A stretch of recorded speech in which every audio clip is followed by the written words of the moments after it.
All right, welcome back. Your midterm is just around the corner, so we are jumping right in and cracking the code on leadership and motivation. We'll use the course material to give you the tools you need, solve a classic case study, and map out a solid strategy to help you ace that exam. Okay, let's do this. First up, we're going to tackle a case study that feels like it's pulled straight from an exam. I want you to think of this as a kind of puzzle.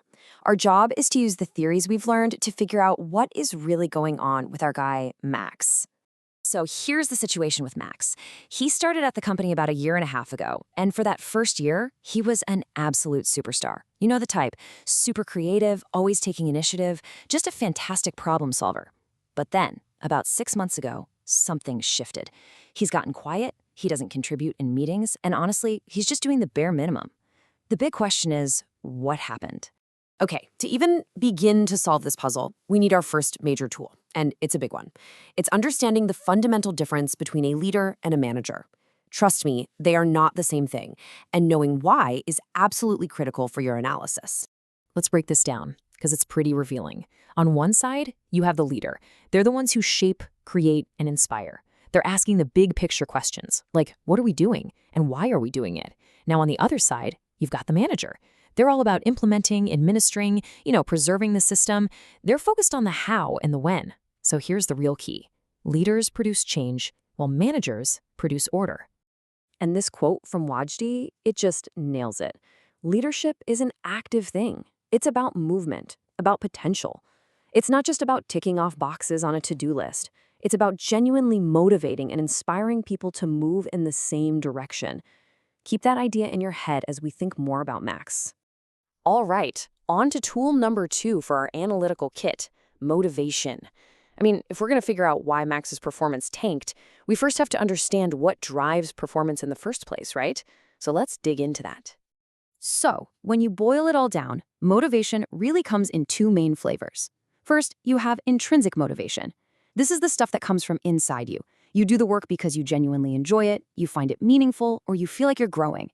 Think about that feeling of finally cracking a tough problem. That's intrinsic. Then you've got extrinsic motivation. This comes from the outside world. Things like a bigger paycheck, a bonus, an award, a promotion. It's a reward that's totally separate from the work itself. Now, the theories about all this stuff, they tend to fall into 2 main camps. You've got your content-oriented theories, which focus on what motivates people, their needs and desires. Then you have process-oriented theories, which are all about how that motivation process actually works in our brains. For this analysis, we're mostly going to focus on those content theories. Okay, we are armed and ready. We've got our leader versus manager framework, and we have a handle on motivation. Now it's time to circle back to Max and put these tools to work.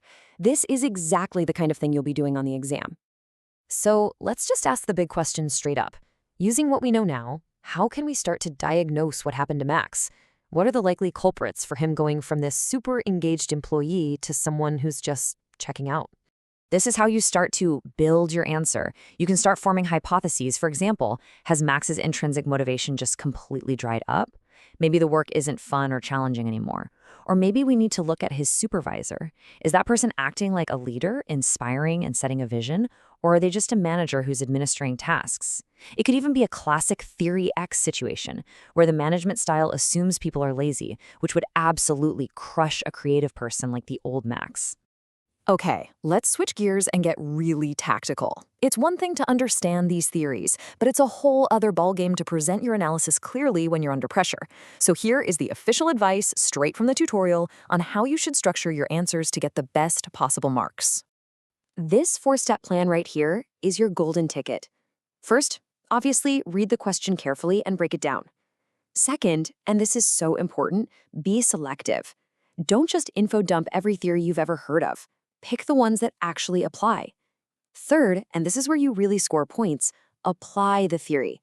Don't just define it, show how it explains the situation. And finally, use formatting. Bullet points, bold text, make it clean, structured, and easy for your professor to follow and grade. So, we'll end on this thought. It's not just about finding the problem, it's about figuring out the solution. Based on everything we've talked about, what kind of leader would you be for Max? What would you actually do to try and get that spark back? Really thinking about that is the best way to make these ideas stick. That's it for now. Good luck with your studying.